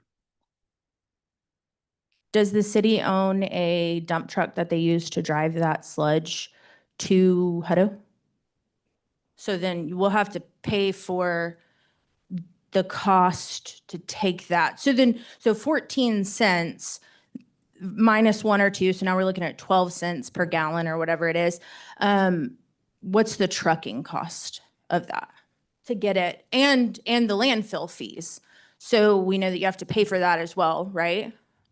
That's all part of the operational cost. So when we go through this whole process, we look at all of those operational costs, and that includes all the sludge costs. So sludge hauling, sludge processing, all of that is included in operational costs, chemical costs, electrical costs, everything's included in there. So we look at that as a whole. And when we get to that 60%, you'll have all those operational costs in there. So the 1 to 2 cents is just a theoretical number at this No, point? no. The 1 to 2 cents is something that's been proven over time, right? So we have multiple of these out. The 1 cent is less than 1 cent is what we know is the cost for the treatment per gallon. Mhm. The less than 2 cents is the cost of the treatment plus the sludge processing. So that does not include the haul cost. But again, what you're doing is you're reducing whenever you have a gallon come in. So out of that 1 gallon, you have less than 1% of that gallon that goes out as sludge, less than 1%. So in essence, what you're doing is you're taking a gallon, you're processing that, you're reducing it, less than 1% then goes out as sludge, and that's what you're hauling off.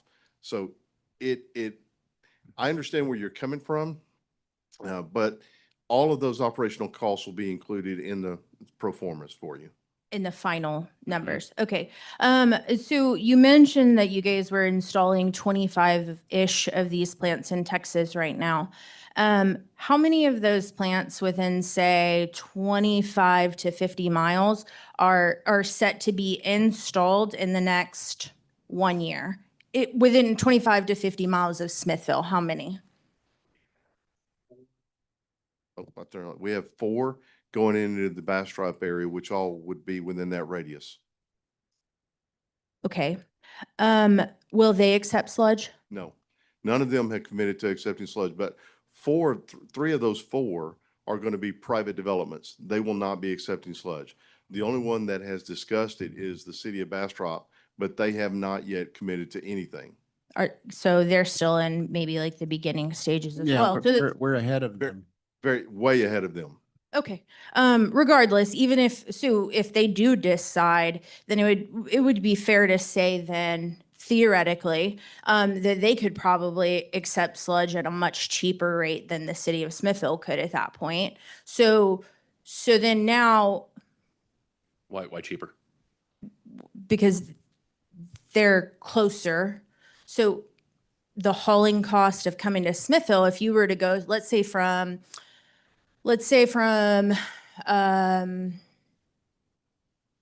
Cedar Creek. Mhm. Okay. Or a plant that I know would be one like Camp Swift, right? Okay. So Camp Swift, if you were to, where would you take that sludge? You would take it to Bastrop if Bastrop decided to do that. So it decided to accept sludge. So now we would be limited only to the very small package plants or the plants that are within these very small not municipalities, because they wouldn't even, mud districts, things like that. We would be only limited to that. And so the city of Bastrop could, if they were getting a higher volume, they may be able to sell it for cheaper or be able to accept it for cheaper, right? Don't assume that just because they're closer means everybody's going to go to them. It's all based on rate. It's all based on how much volume they can take as well. Yep. So you have enough plants in the area that's coming in, both existing as well as what's being applied for through TCEQ. There's going to be more than enough opportunity for Smithville, regardless of whether Bastrop engages or not. And again, I would tell you that we have several plants around the state where people drive past those receiving stations to save 2 cents per gallon. And they have long-term contracts that guarantee a 2 cent per gallon saving. So what if, since we're playing the hypothetical, what if Bastrop came in and said, we'll take it, but we'll charge you 18 cents a gallon? Well, it depends. Are we in the middle of a war that's going to hold up everything and where the cost of diesel is $7 a gallon? That depends, because I look at that too. Because if we're going to use that, you mentioned the cost of all of that, like that's you're paying for diesel in the truck that you have to transport it. Well, we could always speculate what's going to happen 5 years from now, 10 years from, 15 years from now, but it's all hypothetical. Right. And What I no, can- I what wasn't the can one. tell you- What I can tell you today is that Smithville is way ahead of the game. Bastrop has not committed, Mhm. and that the 14 cents per gallon is cheaper than anyone else, even in Greenville or Dallas or anybody else is charging, and that all of our projections are based on not 100% of the market, but less than 20% of the market. So what if Bastrop does come in and they take 30% of the market? There's still 70% of the market still there. So I'd love to play all the theoretical games, but I don't think that gets us anywhere playing theoreticals. No, it doesn't. Haley, how much more do you have? Quite a few questions. Okay, out of respect for time, let's just take 5 more minutes, okay? Okay. So the original influence sampling on the Gasly plant was done in December of 2023. Is that correct? We weren't part of that. Have you done any influent testing? Not at Gasly, because we weren't planning on, at this point, building the plant at Gasly. Okay. Have you done any influent testing on anything? We've taken averages across the state of all municipalities. When you get to any kind of municipality, there are averages that you can count on. Okay, give me 1 second.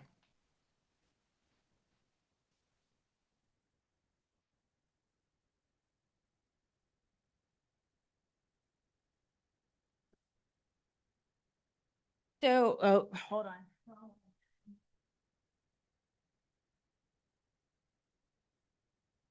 So the influent numbers at this plant in December of 2023, the ammonia was at a 286. Is that average?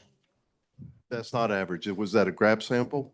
Was that a It- composite sample? Yeah, because we're not speaking in theoreticals. We just know that No, one. but it makes a difference. A grab sample is different than a composite sample. Correct. A daily average is different from a weekly average. It's different Correct. from a monthly average. It's Mhm. different from an annual average. Correct. Yeah. Taking one sample and saying, this is what you designed to, is not an accurate way to design a wastewater treatment plant. So I have another sample that then was taken 2 days later. That's double that number, 459.40. So my question is without the city or anyone having done any type of influent sampling, based on the last engineering study, it says that the city of Smithville's influent is so high, the numbers are so high that it should be getting a pretreatment ordinance. So my question is like, isn't doing an influent test, a series of 24-hour composites with 24-hour composite samplers, I do compliance. So my question is wouldn't that have been the starting place to make sure that this is even feasible? I wholeheartedly know that Paul and I don't know the other gentleman's name that was sitting back there, if he's the wastewater operator. They need new infrastructure. No questions asked. I am not debating that. I am debating if the due diligence has been done. We have not done 100% of all due diligence that everything is going to be required for a 60% design. What I will tell you is we've over-designed the treatment plants. They are at around 25 to 30% larger than what we need because we always over-design. We always look at outliers, but we're not going to take 2 composite or 2 grab samples from December 23 and say that we designed to that. That's just not the way it's done in wastewater. Any type of wastewater treatment plant takes a yearly average and looks at yearly influence samples, and those can be gathered from TCEQ directly. One more question, Haley. Do you have that number? We have not yet. Okay. Haley, we got to cut it off. I understand. You said one more question, so I have one more question. At the last council meeting, you mentioned $800,000 that the city would owe ESG someone, right? When Mitch asked the question, if we get through phase 2, we get to August or whatever the case is, we would owe $800,000. Yes. Okay. As you were doing calculations in your head, you mentioned $550 or $500, which is what I'm assuming is an hourly rate, because it wasn't that, I haven't seen any financial numbers. That is roughly 1,450 hours of upper level engineer time. If that's just going to you, to ESG, that's 36.35 weeks or 8.4 months worth of time for one upper level engineer. Why couldn't the city just pay an engineer? That $800,000 could cover plenty of their salary, 3.5, maybe 4 years. So my question becomes, like, that number is it, I understand that it's spread out against multiple different groups at that point, right? So my question becomes that's a lot of money. So what does that 800,000 include? Just the plans that we get? So that's a fair question. I want to make sure I'm hearing this right. So $800,000, you're breaking that into man hours. So this is the purpose of the public discourse. And I'm really glad we're having this, and it was a great idea to set this up. What we are doing, we're not asking for the city to pay that to us. We're not going to send you guys a check for $800,000 or a invoice for $800,000 to say, here's all our time and here's all the rest.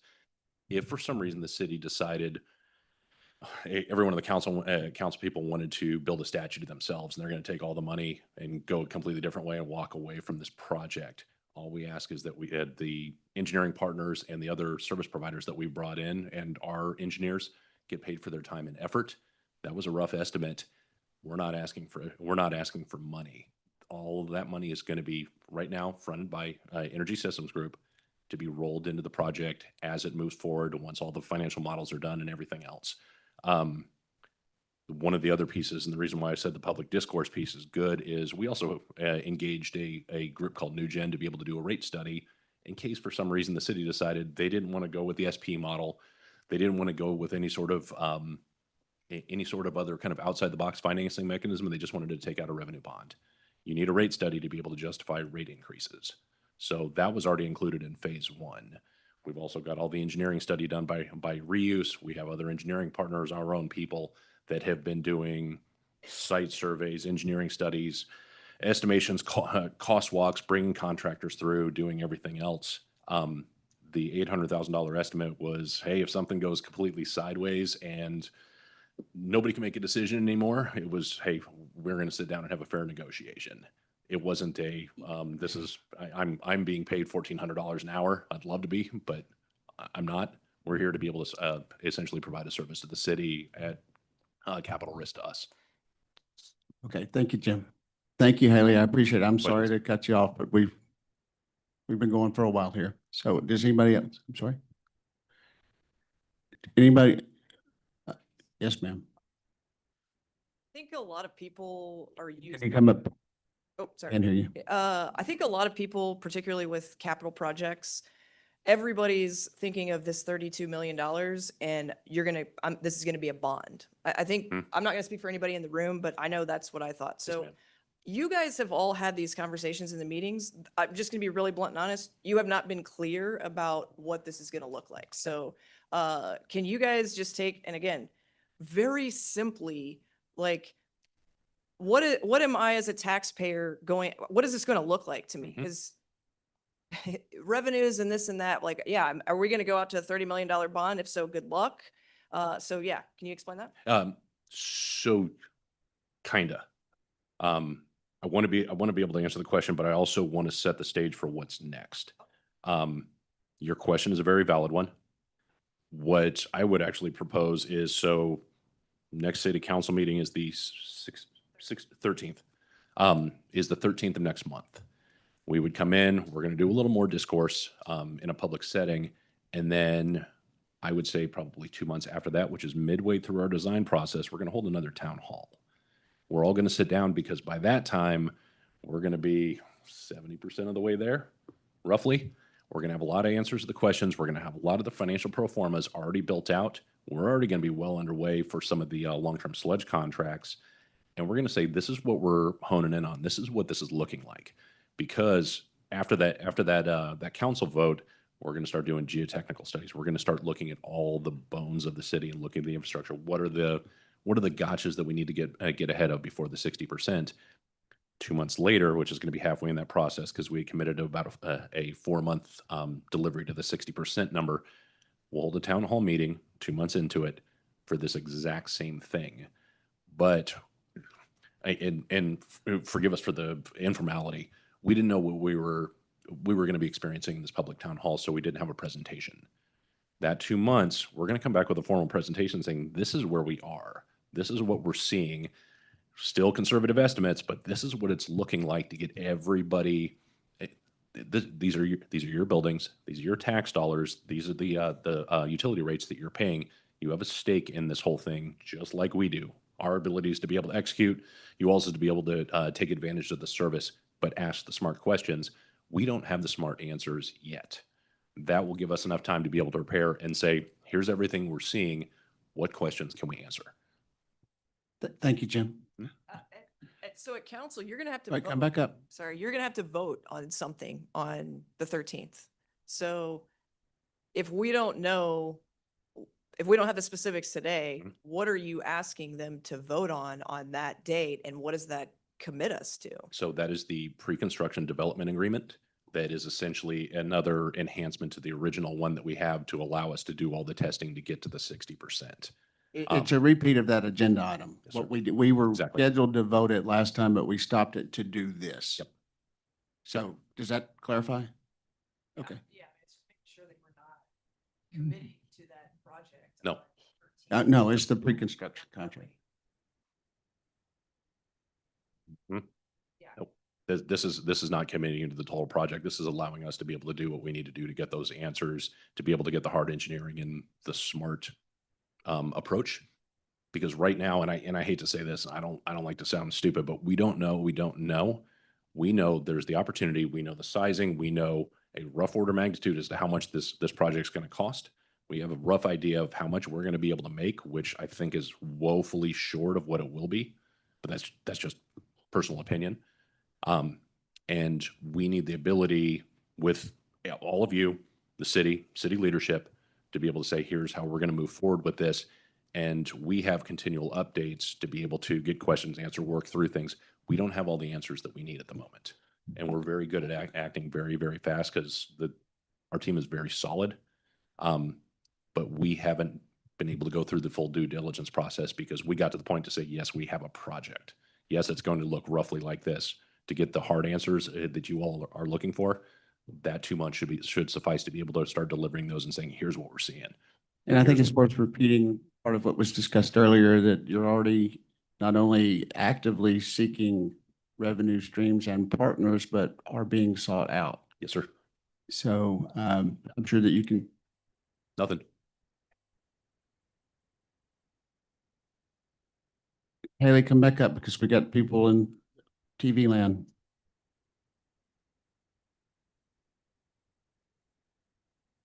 Yes, ma'am.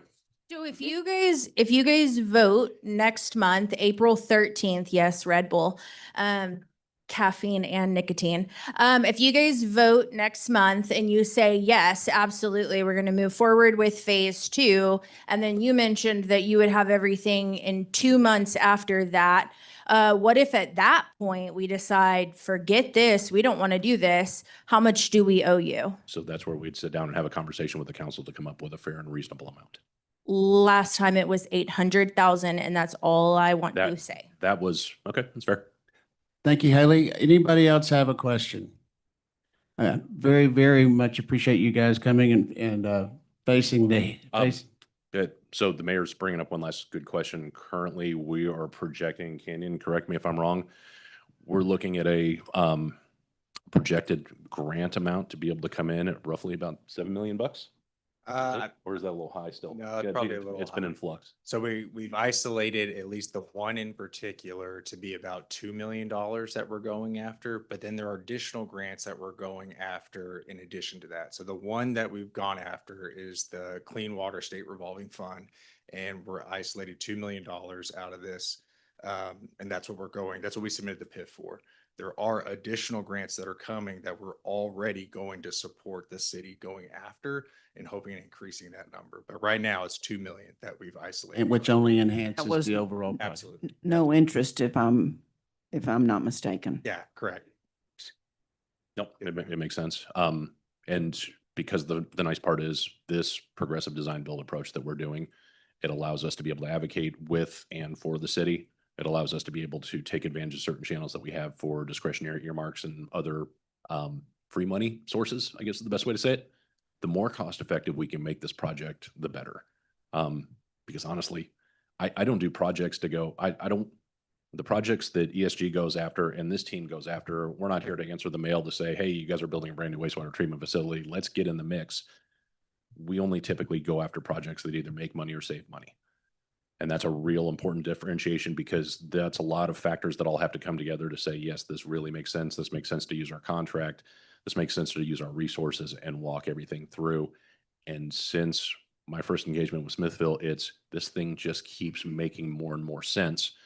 Now let's do the real hard work and get as much as we can, as fast as we can to be able to make this as palatable as possible. So not only you can have a revenue neutral wastewater treatment facility, you can also have a potential revenue stream for the city to do other things that you all want to do and grow. Thank you, Jim. Thank you for coming and facing the questions. Thank you for people for coming and asking the questions. I hope that you are enjoying this town hall concept because if so, we're going to continue to have them more and more frequently, not just for this issue. So again, thank you very much.